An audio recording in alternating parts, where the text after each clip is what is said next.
Hello friends, this is CSCMA Devashish Goswami and I am here to discuss CA Foundation Prediction Paper।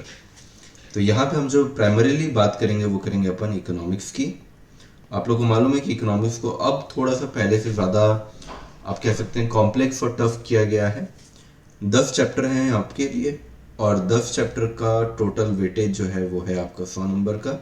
तो पूरे 100 MCQ question आएंगे आपको और 100 MCQ question में से हम लोग को ये कोशिश करनी है कि कम से कम हम 85 to 90 अटेम्प्ट करें, ताकि उससे कम नंबर तो हमारे ना आए। हो सकता है 75 आए, 80 आए, that is a good enough marks, पर उससे कम नहीं आने चाहिए। अब होता क्या है कि सिलेबस इतना वास्ट है तो कई बार हमारे मन में ये आता है कि सर हम क्या पढ़ें, क्या छोड़ें, क्या नहीं पढ़ें। तो ये हमारे मन में एक ना बहुत ही क्वेश्चन चलते रहता है। तो मैं यहाँ पे आपको 30 टॉपिक्स बताने वाला हूँ। 30 टॉपिक्स मैं आपको यहाँ पे डिस्कस करने वाला हूँ।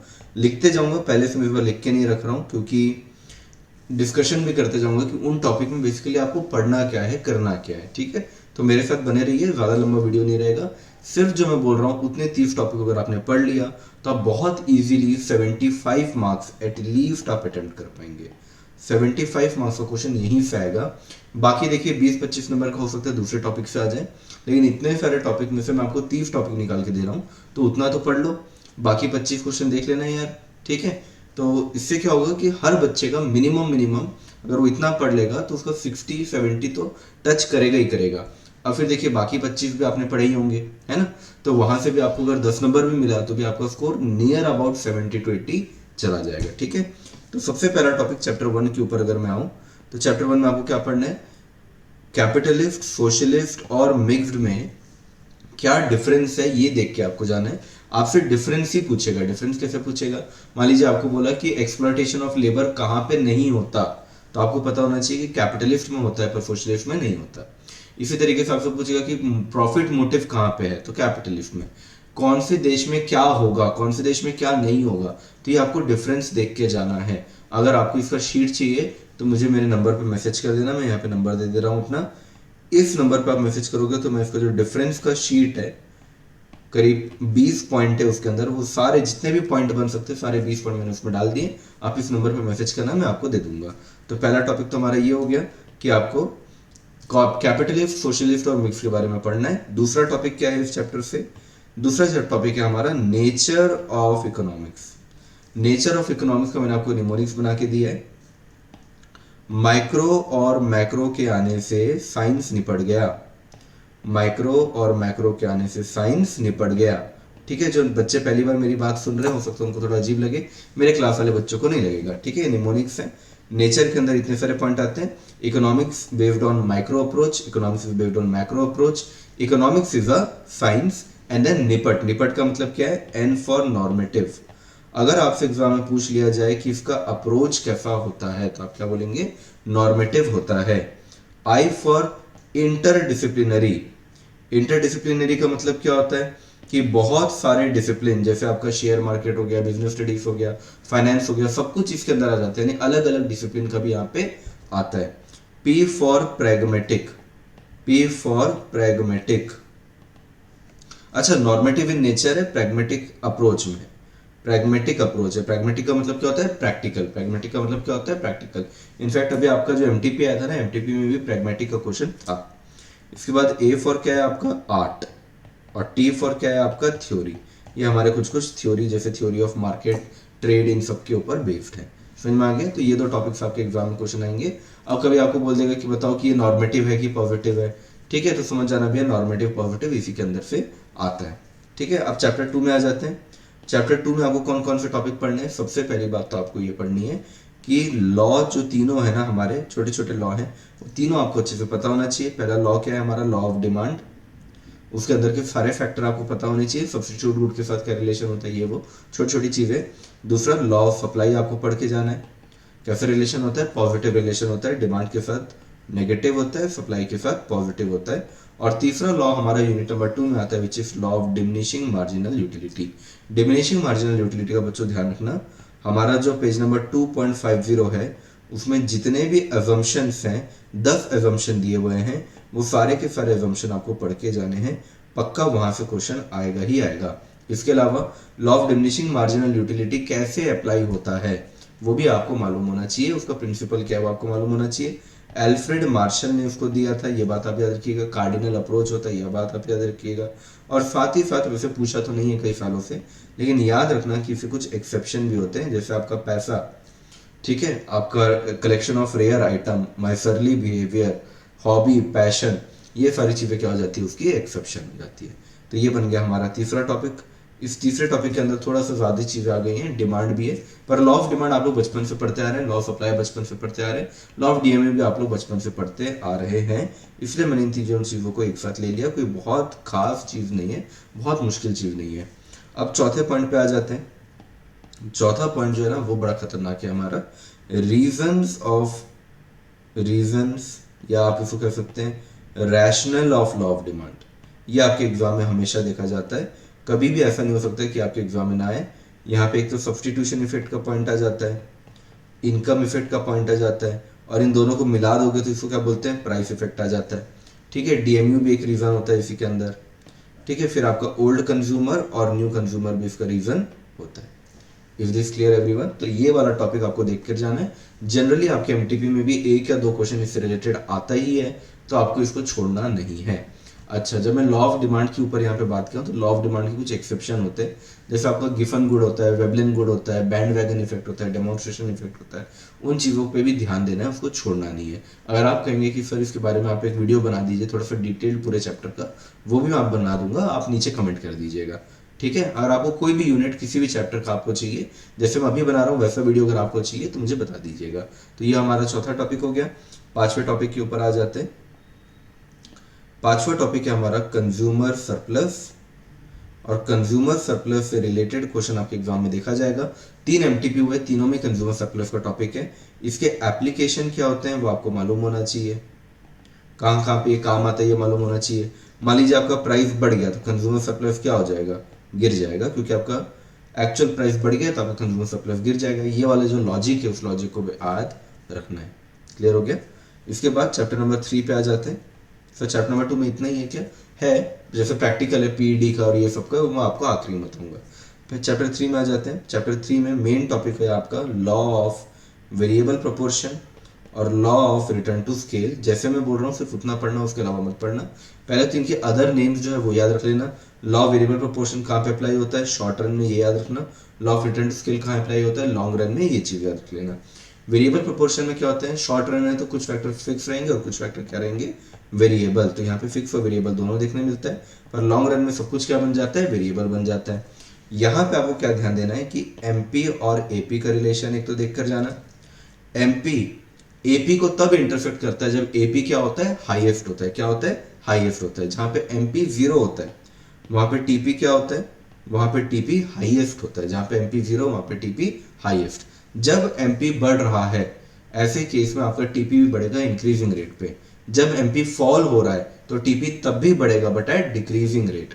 जब एमपी नेगेटिव हो गया तब जाके टीपी क्या हो जाएगा, फॉल। तो ये जो जितना रिलेशनशिप मैंने आपको बताया ना, इतना रिलेशनशिप 2-3 बार और सुन लेना वीडियो को, आपको याद हो जाएगा, उतना बस पढ़ के जाना रहेगा।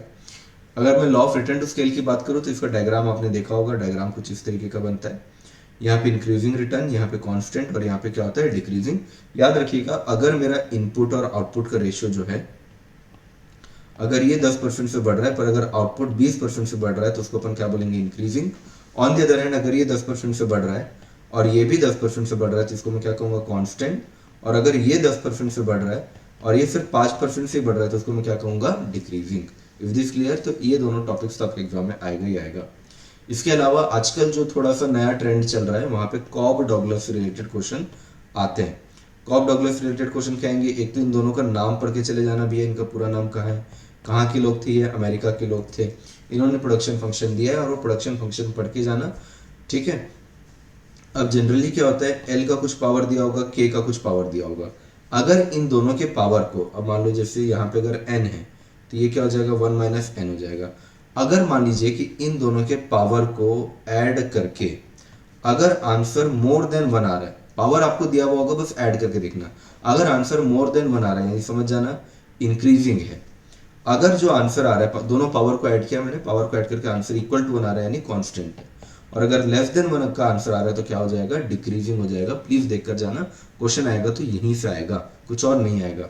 इसके अलावा प्रोडक्शन फंक्शन क्या होता है? प्रोडक्शन फंक्शन एक रिलेशनशिप होता है जो बताता है इनपुट और आउटपुट का रिलेशनशिप। ये जैसे हमने यहाँ पे किया, इसी को अपन क्या बोलते हैं, प्रोडक्शन फंक्शन। तो यहाँ तक आई होप आप लोग को एकदम क्रिस्टल क्लैरिटी मिल गया होगा। अब 7वां टॉपिक क्या है हमारा, type of cost. Type of cost के ऊपर ना डायरेक्टली कई बार क्वेश्चन नहीं आता है, थोड़ा घुमा के पूछता है, तो थोड़ा अच्छे से पढ़ के जाना है। एक्सप्लिसिट इम्प्लिसिट क्या होता है, अपॉर्चुनिटी क्या होता है, टोटल आउटले कॉस्ट क्या होता है, और ये सारी चीजें अच्छे से पढ़ के जानी है। थोड़ा अंदर अंदर से क्वेश्चन आ जाता है। कैसा क्वेश्चन आता है मैं आपको बताता हूँ। मान लो आपको बोलेगा कि इकोनॉमिक प्रॉफिट के अंदर क्या मिला हुआ नहीं है। तो इकोनॉमिक प्रॉफिट जब अपन निकालते हैं तो इकोनॉमिक कॉस्ट को माइनस करके निकालते हैं। जब मैं टोटल रेवेन्यू में से इकोनॉमिक कॉस्ट को माइनस कर देता हूं तब जाके इकोनॉमिक प्रॉफिट आता है। इकोनॉमिक कॉस्ट के अंदर दो चीजें होती है, एक तो एक्सप्लिसिट होता है और दूसरा इम्प्लिसिट होता है। तो ये दोनों ही चीजें माइनस हो जाती है, इसलिए जब इकोनॉमिक प्रॉफिट निकालते तो कुछ भी नहीं बचता। But on the other hand अगर मैं अकाउंटिंग प्रॉफिट निकालता हूँ तो अकाउंटिंग प्रॉफिट निकालने के बाद उसमें कौन सा कॉस्ट बच जाता है, ये वाला क्वेश्चन आता है। तो उसका आंसर है इम्प्लिसिट कॉस्ट। इम्प्लिसिट कॉस्ट अभी भी उसके अंदर छुपा हुआ होता है, क्योंकि टोटल रेवेन्यू में से आप एक्सप्लिसिट कॉस्ट को माइनस करते हैं। अकाउंटिंग प्रॉफिट के दूसरा नाम क्या है, एक्सप्लिसिट कॉस्ट, तो आप सिर्फ उसको माइनस कर रहे हो। तो दैट इज आपके पास जो प्रॉफिट बच रहा है ना उसको क्या बोलते हैं, अकाउंटिंग प्रॉफिट। अभी भी इसमें से इम्प्लिसिट कॉस्ट को माइनस करना बचा है, तो अकाउंटिंग प्रॉफिट के अंदर छुपा हुआ होता है क्या, इम्प्लिसिट कॉस्ट। आपके एग्जाम में कई बार आया हुआ है तो ध्यान रखिएगा। इसके अलावा प्राइवेट कॉस्ट और सोशल कॉस्ट क्या होता है। सोशल कॉस्ट अगर आपको निकालना है तो इसके अंदर प्राइवेट कॉस्ट ले लीजिए, और प्राइवेट कॉस्ट के साथ आप नेगेटिव एक्सटर्नैलिटी को क्या कर लीजिए, ऐड कर लीजिए।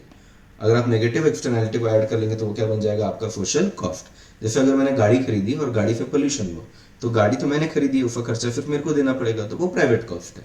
लेकिन उसके पोल्यूशन का जो बर्डन है वो बर्डन सिर्फ मेरे पे नहीं पूरे सोसाइटी पे जा रहा है, तो वो क्या नेगेटिव एक्सटर्नैलिटी है। तो मेरे गाड़ी के खर्चे में जब मैं वो धुएं का ऐड कर दूंगा कॉस्ट, तो क्या बन जाएगा, सोशल कॉस्ट। अगला आपके एग्जाम के लिए बहुत इंपॉर्टेंट है, संक कॉस्ट। कोई कॉस्ट ऐसा है जो रिकवर नहीं हो सकता, एक बार आपने लगा दिया डूब गया खत्म, अब रिकवरी नहीं होगा, उसको अपन क्या बोलेंगे, संक कॉस्ट। डूबत लागत कहते हैं इसको हिंदी में, ये डूब गया भैया वापस नहीं आने वाला। इसी के साथ अपन क्या पढ़ते हैं, इंक्रीमेंटल कॉस्ट। इंक्रीमेंटल का मतलब क्या होता है, जब भी आपके किसी डिसीजन से कॉस्ट बढ़ता है या कम होता है उसको अपन क्या बोलते हैं, incremental cost. Direct cost indirect cost अब तक एग्जाम में आता ही नहीं है, मतलब मैंने तो कभी एग्जाम के पेपर में नहीं देखा कि आया है। अगर किसी कॉस्ट को आप डायरेक्टली ट्रेस कर पाते तो उसको डायरेक्ट कॉस्ट कहते हैं, और आप ट्रेस नहीं कर पाते तो उसको इनडायरेक्ट कॉस्ट कहते हैं। ठीक है, तो वो सिंपल से ही है, कुछ खास नहीं है। एक सबसे इंपॉर्टेंट जो होता है वो होता है आपका फिक्स्ड कॉस्ट और वेरिएबल कॉस्ट। फिक्स्ड कॉस्ट क्या होता है, जो कि आपके लेवल ऑफ प्रोडक्शन से चेंज ना हो। वेरिएबल कॉस्ट क्या होता है, जो आपके लेवल ऑफ प्रोडक्शन से चेंज हो जाए। क्लियर हो गया, तो इतना पॉइंट मैंने आपको बता दिया, टाइप ऑफ कॉस्ट के अंदर देखकर जाना। 8वां पॉइंट आता है सबसे इंपॉर्टेंट, कॉस्ट के कर्व्स।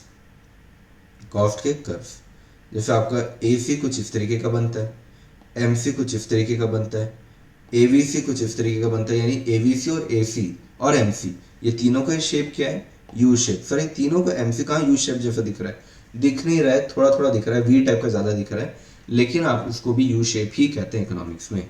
अब मैं एक दूसरे कलर से बनाऊंगा AFC। आपके एग्जाम में ये कई बार आ चुका है, और आपके एग्जाम में पूछता है कि कौन सा कर्व जो यू शेप नहीं है, तो याद रखना AFC कर्व जो है, AFC कर्व आपका यू शेप नहीं होता और वो लगातार फॉल होता है। क्या होता है, लगातार फॉल होता है। AFC का खासियत क्या है कि जैसे जैसे यूनिट्स बढ़ेगा वैसे वैसे AFC क्या हो जाएगा, फॉल होता रहेगा। जैसे जैसे यूनिट बढ़ेगा वैसे वैसे AFC फॉल होता रहेगा। ठीक है, MC भी इंटरसेक्ट करता है AC को। कब इंटरसेक्ट करता है, जहां पे आपका AC क्या हो, आपका लोएस्ट हो, AC क्या हो, आपका लोएस्ट हो। ऑन द अदर हैंड यहाँ पे जब अपन ने TP की बात की थी, तो MP और TP कब एक दूसरे को इंटरसेक्ट करता है, MP और AP। MP और AP एक दूसरे को इंटरसेक्ट कब करते हैं, जब AP क्या हो, हाईएस्ट हो। AP क्या हो, हाईएस्ट हो। तो प्रोडक्शन के हाईएस्ट पे कट करता है और कॉस्ट के लोएस्ट पे, क्योंकि लॉजिक एकदम क्लियर है ना, प्रोडक्शन में फायदा कहाँ पे होता है, हाईएस्ट पे फायदा होगा, इसलिए हाईएस्ट पे कट करेगा।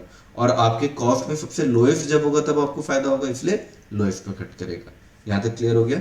इसके अलावा और भी कॉस्ट के कर्व आपसे पूछ सकते हैं कि बताइए दोनों गिर रहे हैं तो भैया कौन ज्यादा गिर रहा होगा, तो हमेशा याद रखना M वाली चीजें ज्यादा जोर से गिरती है और ज्यादा जोर से बढ़ती है। यानी कि अगर आपसे पूछा है कि MP और AP दोनों फॉल हो रहे हैं, कौन फॉल होगा ज्यादा जोर से, तो MP फॉल होगा। एमसी और एसी दोनों फॉल हो रहे हैं तो कौन ज्यादा जोर से फॉल होगा, एमसी फॉल होगा। दोनों अगर बढ़ रहे हैं तो कौन ज्यादा तेजी से बढ़ेगा, एमसी या एमपी, यानी एम वाली मार्जिनल वाली चीज हमेशा ज्यादा तेज से रिएक्शन देती है, एवरेज वाली नहीं देती। Is this clear everyone? चलिए इसके आगे टीएफसी और एएफसी वगैरह पे भी आ सकता है। टीएफसी क्या होता है, एक स्ट्रेट लाइन होता है, ये आपके ओरिजिन से नहीं आ रहा है, ये आपके एक हॉरिजॉन्टल लाइन है। ऑन दी अदर हैंड जो आपका टीवीसी होता है वो कुछ इस तरीके का दिखता है, जो आपके ओरिजिन से चालू होता है। कौन सी ऐसी चीज जो ओरिजिन से भी चालू नहीं होता और वर्टिकल शेप का भी होता है, यानी ऊपर जाता हुआ भी है, वो है आपका टोटल कॉस्ट। आपका जो एमटीपी नंबर 2 था उसमें ये क्वेश्चन पूछा गया था, अच्छा क्वेश्चन है, ध्यान रखना है, ठीक है। तो कॉस्ट के कर्व की मैंने यहाँ पे सारी बातें कर दी। वापिस आ जाते, कौन सा कलर यूज कर रहे थे, पर्पल, पर्पल पर्पल पर्पल पे आ जाते हैं। पॉइंट नंबर 9 पे आ जाते हैं। Topic number 9, economies and diseconomies of scale. Economies और डिसइकोनॉमीज ऑफ स्केल, ये भी आपको पढ़ के जाना है, भारी भारी भारी इंपॉर्टेंट रहेगा। अब चैप्टर 4 में आ जाते हैं। चैप्टर 4 में आपको क्या पढ़ के जाना है, आपको सबसे इंपॉर्टेंट है आपका जितने भी टाइप के कंपटीशन है उनका डिफरेंस। अगेन अगर आपको इसका शीट चाहिए तो मेरे पास एकदम रेडीमेड शीट बना हुआ है, वो आप शीट देख लेना, उससे आपका काम हो जाएगा, उसके बाहर कुछ नहीं आएगा। तो डिफरेंस पढ़ के जाना है, ये आपके लिए सबसे इंपॉर्टेंट है। भैया क्या चीज़ परफेक्ट में है जो मोनोपोली में नहीं है, मोनोपोली में जो है उधर नहीं है, वो आपको यहाँ पे देखकर जाना है। पॉइंट नंबर 11, रेवेन्यू के जो कर्व होते हैं अलग अलग कॉम्पिटिशन में, वो आपको देखकर जाना है। और उसमें सबसे इंपॉर्टेंट हो जाते हैं आपके दो प्रिंसिपल्स चिपक के आते हैं। एक आपका MRMC वाला प्रिंसिपल आता है, जो कि क्या बोलता है, जहां पे मान लीजिए कि ये MR का कर्व है, ठीक है, परफेक्ट कॉम्पिटिशन में तो स्ट्रेट लाइन बनता है, MR और AR दोनों इक्वल हो जाते हैं यहाँ पे, और MC कुछ इस तरीके का बनता है। तो यहाँ पे बोला गया है कि जहाँ पे MR और MC इक्वल हो जाएंगे उसको अपन क्या बोलते हैं, प्रॉफिट मैक्सिमाइजिंग पॉइंट। तो मान लो ये भी पॉइंट A है, ये पॉइंट B है, दोनों इक्वल हो गए तो ये प्रॉफिट मैक्सिमाइजिंग पॉइंट है। लेकिन जहां पे बिलो से कट कर रहा है, बिलो से कट कर रहा है, वो वाला कंडीशन पूरा होगा और उसको अपन सही मानेंगे, ए वाले पॉइंट को अपन सही नहीं मान सकते। तो MC शुड कट MR, पहला पॉइंट, और दूसरा it should cut from below. तो ये दोनों कंडीशन पूरा होना चाहिए। दूसरा, अगर आप मोनोपोली का कर्व देखेंगे तो मोनोपोली के कर्व में MR कुछ ऐसा होता है, यानी कि नेगेटिव होता है। लेकिन अगर आप मोनोपोलिस्टिक का कर्व देखेंगे तो वो नेगेटिव नहीं होता, MR कुछ ऐसा होता है। Is this clear everyone? तो ये दोनों चीज़ों आपको ध्यान रखना है कि MR जो है मोनोपोली में तो नेगेटिव हो रहा है, लेकिन मोनोपोलिस्टिक में नेगेटिव नहीं होता। और AR और MR दोनों परफेक्ट कॉम्पिटिशन में क्या होते हैं, एक स्ट्रेट लाइन की तरह दिखते हैं, ठीक है, बराबर हो जाते हैं, इक्वल हो जाते हैं। अब चैप्टर नंबर 5 में आ जाते हैं। चैप्टर नंबर 5 में क्या इंपॉर्टेंट है, तो चैप्टर नंबर 5 में यहाँ पे मैंने 11 टॉपिक दिया ना, 12वां टॉपिक चैप्टर नंबर 5 का याद रखिएगा। एक तो आपका बिजनेस साइकिल का कैरेक्टरिस्टिक आपको देखकर जाना है। क्या आपको देखकर जाना है, बिजनेस साइकिल का कैरेक्टरिस्टिक। एक पेज में सारे कैरेक्टरिस्टिक दिए हुए हैं, उसको प्लीज पढ़ के जाना। और पॉइंट नंबर 13, आपके अलग अलग टाइप के इंडिकेटर्स होते हैं, वो इंडिकेटर्स आपको पढ़ के जाना है। लीडिंग के अंदर क्या है, लैगिंग के अंदर क्या है, ये आपको पढ़ के जाना है। क्लियर हो गया? अब चैप्टर नंबर 6 में आ जाते हैं। चैप्टर नंबर 6 में आपका जो नेशनल इनकम वाला चैप्टर है, इसमें ध्यान रखिएगा एक चीज, आप लोग जीडीपी कैलकुलेशन आपसे मांगेगा। लेकिन जीडीपी कैलकुलेशन कैसा वाला मांगेगा, मान लो आपको जीडीपी एमपी आपको क्वेश्चन दे देगा और बोलेगा आप बताओ एनएनपी एमपी तक जाने के लिए क्या क्या प्लस करेंगे, क्या क्या माइनस करेंगे। आपको डेटा दे देगा और फिर आपको निकालना पड़ेगा। तो इस टाइप के क्वेश्चन आएंगे, बड़े क्वेश्चन नहीं आएंगे, इस टाइप के क्वेश्चन आएंगे। अगला एडीएएफ का क्वेश्चन आएगा। किसका क्वेश्चन आएगा, एडीएएफ का क्वेश्चन आएगा। एडीएएफ का क्वेश्चन जैसे अंडर एम्प्लॉयमेंट है कि ओवर एम्प्लॉयमेंट है, इसके ऊपर क्वेश्चन आएगा। साथ ही साथ आपको मालूम है इक्विलिब्रियम लेवल पे AD is equal to AF हो जाता है। एडी का फॉर्मूला क्या है, सी प्लस आई, एएफ का क्या है, सी प्लस एस। सी कट जाएगा इक्वल हो जाने से, आई इज इक्वल टू क्या बन जाएगा, एस। कई बार y is equal to AD बन जाता है इक्विलिब्रियम लेवल पे अगर है तो y is equal to AD का फॉर्मूला क्या है, सी प्लस आई। अब अगर आप कंजम्पशन को भी खोलेंगे तो क्या होता है, एक ऑटोनोमस कंजम्पशन होता है और एक एमपीसी इंटू वाई, यानी कि आपका जो डिपेंडेंट वाला कंजम्पशन है वो होता है। तो आपको कई बार ना ये वाला पार्ट आपको सॉल्व करना पड़ेगा, आपको एमपीसी दे देगा और बाकी वाला पार्ट आपको निकालना पड़ेगा। तो MPC is represented by B, ये आपको मालूम होना चाहिए। कई बार आपको क्वेश्चन में एमपीएफ दिया हुआ होगा तो आपको ये भी मालूम होना चाहिए कि MPF is equal to 1 minus MPC. तो इतने पार्ट को अगर आपने एडीएफ कर लिया तो कोई परेशानी आपको नहीं होने वाली, ठीक है। इसके बाद आगे आते हैं चैप्टर नंबर 7 में। चैप्टर नंबर 7 वैसे तो काफ़ी वास्ट चैप्टर है, चैप्टर नंबर 7 में प्रिडिक्शन करना तो बहुत ही मुश्किल है, आपको चैप्टर नंबर 7 को बहुत ही अच्छे से पढ़ना चाहिए। पर फिर भी सबसे ज़्यादा इंपॉर्टेंट बातें क्या है वो मैं आपको बता देता हूँ। सबसे पहले तो रोल ऑफ पब्लिक फाइनेंस पढ़ के जाना कि भैया पब्लिक फाइनेंस क्या क्या रोल करता है, क्या किस लिए इंपॉर्टेंट है, क्या क्या वर्क्स करता है, वो सारा आपको मालूम होना चाहिए। और फिर इसी के अंदर रिचर्ड मुसग्रेव ने कितनी बातें बताई हैं, 3 बातें बताई हैं, वो आपको पढ़ के जाना है। किसने बताया? रिचर्ड मुसग्रेव ने बताया, 1959 में उन्होंने बताया।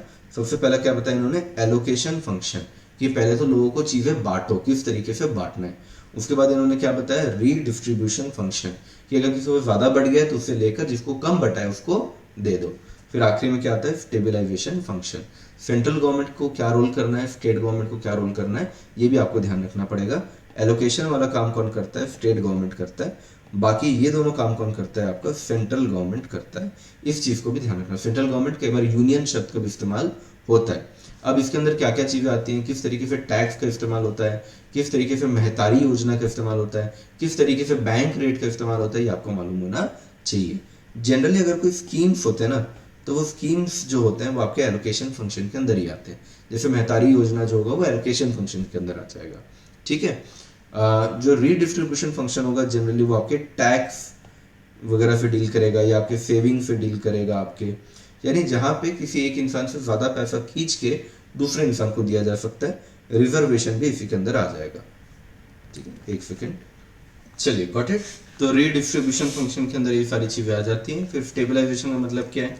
जैसे मान लीजिए बैंक रेट हो गया, रेपो रेट हो गया, इसको कभी चेंज करना, कभी इन्फ्लेशन को मैनेज करना, कभी आपके फॉरेक्स को मैनेज करना। यानी कि हमारे देश में एक स्थिरता होनी चाहिए। हमारे देश में ना भी कोई चीज़ बहुत ज़्यादा होनी चाहिए, ना कोई चीज़ बहुत कम होनी चाहिए। इस चीज़ का ध्यान रखना। तो यहाँ से आपको क्वेश्चन देखने मिलेगा।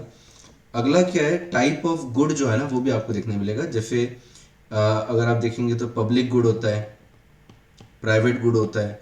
अब इसमें कुछ चीज़ें क्या होती हैं कि एक्सक्लूडेबल होते हैं, कुछ राइवलरस होता है, वो वाला पार्ट आपको पढ़ना है।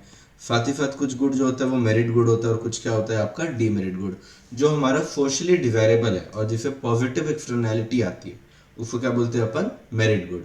जो सोशली अनडिजायरेबल है और जो सोसाइटी में नेगेटिव इम्पैक्ट डालते हैं उसको क्या बोलेंगे? डीमेरिट गुड, ठीक है। तो यहाँ पे राइवलरस और आपका जो एक्सक्लूजन वाला पॉइंट आता है वो प्लीज आप देख कर जाना, पक्का यहाँ पे बहुत काम आएगा, ठीक है। इसके बाद चैप्टर नंबर 8 में चलते हैं। अब चैप्टर नंबर 8 के अंदर अगर मैं आपको बात बताऊं तो टॉपिक नंबर 18 में सबसे पहला आपके जितने भी बजटरी रिलेटेड टर्म्स है ना, बजटरी टर्म्स जितने भी है वो आपको घोट के पी जाने, ठीक है। बजटरी टर्म्स अगर आपने अच्छे से कर लिया तो आपको अच्छा खासा नंबर यहाँ पे मिल जाएगा। अगला बजट के अंदर जो फॉर्मूलाज हैं जैसे फिजिकल डेफिसिट का, प्राइमरी डेफिसिट का, रेवेन्यू डेफिसिट का, ये सारा फॉर्मूला आपको पढ़ के जाना है, आपको पूरे नंबर आराम से मिल जाएंगे। अच्छा, बजटरी टर्म्स में क्या क्या इंपॉर्टेंट है? जैसे गुइलोटाइन है, गुइलोटाइन इंपॉर्टेंट है, ठीक है। इसके बाद आपका कट मोशन है। इस तरीके के बहुत सारे शब्द हैं जो अलग अलग शब्द हैं।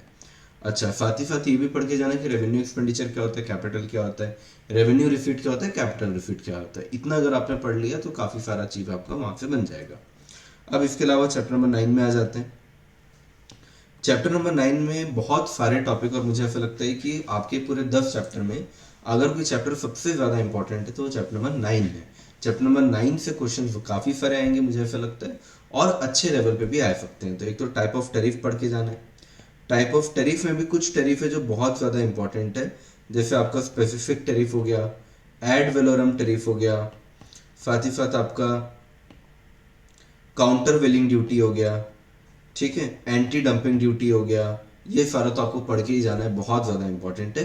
फिर कोटा में भी आ जाएंगे तो कोटा के अंदर एम्बार्गो पढ़ के जाना है, ठीक है, फाइटोसैनिटरी मेजर्स और ये सब पढ़ के जाना है। ये सब थोड़ा इंपॉर्टेंट है, इसको देख कर जाना।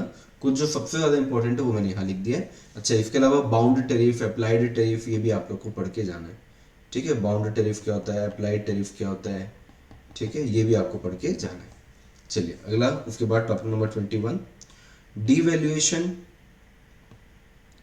डेप्रिसिएशन, एप्रिसिएशन, ये सारी चीज़ें आपको पढ़ के जानी भी है। डिवैल्यूएशन कब कहेंगे, डेप्रिसिएशन कब कहेंगे, इस चीज़ से डिवैल्यूएशन होगा, डिवैल्यूएशन का असर क्या होगा, इस चीज़ से डेप्रिसिएशन होगा, इस चीज़ से एप्रिसिएशन होगा, फॉरेन करेंसी, ये सारी चीज़ें आपको पढ़ के जानी है। और फिर हमारा फिक्स्ड सिस्टम है एक, एक हमारा फ्लेक्सिबल सिस्टम है और एक मैनेज्ड है। इनके बारे में भी आपको पढ़ के जाना है। इसके अलावा पेगिंग की भी बात की जाती है, तो पेगिंग भी इसी के अंदर आता है, तो पेगिंग भी आपको पढ़ के जाना है। साथ ही साथ जब आप ये पढ़ रहे होंगे तो आपके सामने 2-3 नए वर्ड आएंगे। क्रॉस रेट, क्रॉस रेट का मतलब क्या होता है, जैसे रुपीस डॉलर में है, डॉलर जो है वो पाउंड में है, लेकिन रुपीस और पाउंड का कोई रिलेशन नहीं है, तो यहाँ पे डॉलर जो है ना ये बीच का करेंसी बन के आता है। इसको अपन कहते हैं व्हीकल करेंसी। और व्हीकल करेंसी के थ्रू आप क्या कर सकते हो, आप रुपीस कितना बराबर होगा पाउंड का, उसका वैल्यू आप निकाल सकते हो। क्लियर हो गया? तो इसको क्रॉस रेट बोलते हैं। व्हीकल करेंसी का क्वेश्चन भी आ सकता है, ऐसा कुछ क्वेश्चन आपको देखने मिल सकता है। इसके अलावा सबसे इंपॉर्टेंट है आपका डब्ल्यू टी ओ से क्वेश्चन ना है ऐसा नहीं हो सकता। डब्ल्यू कब बना, क्यों बना? गैट था उसके पहले, तो गैट में क्या कमियां थी, गैट में भी कुछ कमियां रही होंगी। गैट के टाइम पे क्या हुआ, अच्छा इसी के अंदर आपका उरुग्वे राउंड आता है, उरुग्वे राउंड पढ़ के जाना है। इसके अलावा आपका दोहा राउंड आता है, दोहा जो कि कतर में, वो आपको पढ़ के जाना है। फिर आपका क्योटो प्रोटोकॉल हुआ जापान में, ये आपको पढ़ के जाना है। इतना अगर आपने कर लिया तो मोर देन इनफ है। ठीक है, देखिए क्या क्या बोला मैंने यहाँ पे। टाइप ऑफ टैरिफ मैंने आपको कहा, डिवैल्यूएशन डेप्रिसिएशन का, फिक्स फ्लेक्सिबल मैनेज का, जिसके अंदर pegging, cross rate, vehicle currency, ऐसी सारी बातें भी आ जाती है। डब्ल्यूटीओ, गैट, उरुग्वे, दोहा, इतना आप पढ़ के जाना। इसके अलावा कुछ नहीं पढ़ोगे तो भी चल जाएगा। अच्छा, इकोनॉमिक यूनियन पढ़ के जाना, इकोनॉमिक यूनियन आपके एग्जाम में आ सकता है। साथ ही साथ आपका कस्टम वाला जो पार्ट है, कस्टम वो वाला पार्ट आप पढ़ के जाना। यूनिलेटरल बायलैटरल नहीं पढ़ोगे तो भी चलेगा। पॉइंट नंबर 24 पे आ जाते हैं। यहाँ पे सबसे इंपॉर्टेंट चीज आएगा आपके लिए, आपके 3-4 थ्योरीज दिए हुए हैं, वो आपको थ्योरीज को पढ़ना है। एब्सोल्यूट एडवांटेज थ्योरी किसने दिया आपको, एडम स्मिथ ने दिया। एब्सोल्यूट एडवांटेज किसने दिया, एडम स्मिथ ने दिया। कंपैरेटिव एडवांटेज दिया किसने, कंपैरेटिव एडवांटेज देने का नाम क्या है, डेविड रिकार्डो। ठीक है, इसके अलावा फिर आया आपका हेक्सर ओलिन थ्योरी, जो कि यहाँ पे फैक्टर एंडोमेंट की बात करता है। किसके बारे में बात करता है, फैक्टर एंडोमेंट की बात करता है। कंपैरेटिव एडवांटेज डेविड रिकार्डो ने नहीं दिया है। एक बार उनको हल्का सा फ्लैश नहीं हो रहा है, देख लेना एक बार, कंपैरेटिव एडवांटेज पर देख लेना। ठीक है, इसके बाद न्यू ट्रेड थ्योरी है। न्यू ट्रेड थ्योरी में क्या आता है, एक तो इकोनॉमिक्स ऑफ स्केल आता है, क्या आता है, इकोनॉमिक्स ऑफ स्केल आता है, और दूसरा चीज क्या आता है आप लोग को, बैंड वैगन इफेक्ट, या बैंड वैगन इफेक्ट की और भी नाम है, जैसे spill over effect, neighbourhood effect, तो वो भी आपको देखकर जाना है। क्लियर हो गया? हेक्सर रोलिंग यहाँ पे काफी ज्यादा इंपॉर्टेंट रोल प्ले करेगा। इतना पार्ट आपको देखना है। अपॉर्चुनिटी कॉस्ट कैसे निकालना है, उसके कुछ क्वेश्चन है, वो क्वेश्चन सब कर लेना कंपेरेटिव एडवांटेज के। इसके कुछ ना बैक क्वेश्चन दिए हुए आपके स्टडी मैट में, वो आपको करके जाना है, जहां पे आपका अपॉर्चुनिटी कॉस्ट निकाला हुआ है। क्या निकाला हुआ है, अपॉर्चुनिटी कॉस्ट। इसके बाद चैप्टर नंबर 10 के बारे में बात करते हैं। अच्छा नहीं, चैप्टर नंबर 9 में एक पॉइंट और है, चल बाद में बता दूंगा। चैप्टर 10 में आपको क्या पढ़ना है, चैप्टर 10 में एक तो आपको हिस्ट्री पढ़नी है थोड़ी सी। हिस्ट्री क्या क्या, यानी भैया ब्रिटिशर लोगों ने क्या क्या किया, वो थोड़ा सा देख कर जाना है आपको। अच्छा, ये चैप्टर 10 को ना बहुत रटना नहीं है, चैप्टर 10 को एक ओवरव्यू लेकर जाना है, ज़्यादा अच्छा वही रहेगा आपके लिए। ठीक है, इसके अलावा बहुत टाइम वेस्ट मत करना चैप्टर 10 में, बस रीडिंग देकर चले जाना।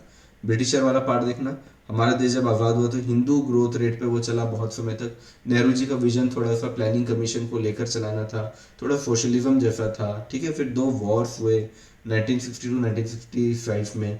फिर शास्त्री जी ने क्या लाया यहाँ पे, एक बड़ा रोल लाया, ग्रीन रेवोल्यूशन वो लेकर आए। ठीक है, ये सारी चीज़ों के बारे में थोड़ा थोड़ा पता होना चाहिए। और लेटेस्ट जो भी चल रहा है, लेटेस्ट जो चल रहा है वो आपको पढ़ के जाना है। यानी अगर मैं आसान भाषा में बोलूँ ना, तो चैप्टर 10 का जो समरी दिया हुआ है ना, पीछे आपके बुक के पीछे समरी दिया हुआ है, आखिरी के 4-5 पेज का समरी दिया है, वो समरी पढ़ के जाना है यार प्लीज। मैं आपको ना एकदम रिक्वेस्ट कर रहा हूँ हाथ जोड़ के, ये लो हाथ भी जोड़ लिए।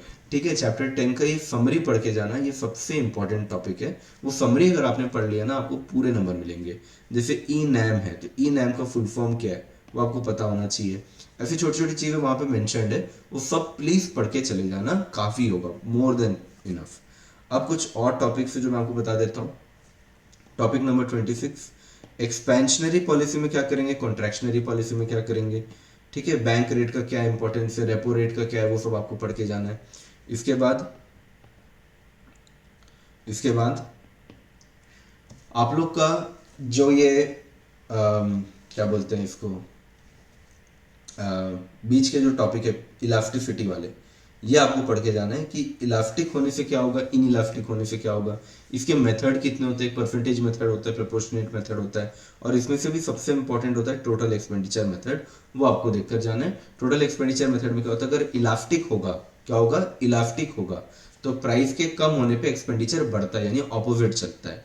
लेकिन अगर इन इलास्टिक होगा तो सेम डायरेक्शन पे चलता है, यानी प्राइस कम होगा तो एक्सपेंडिचर भी कम होगा। और यूनिटरी इलास्टिक में क्या होता है कि अगर प्राइस गिरा या प्राइस बढ़ा, आपके टोटल एक्सपेंडिचर पे कोई चेंज नहीं आता। तो इलास्टिसिटी प्लीज पढ़ के जाना, ये आपके लिए बहुत इंपॉर्टेंट है।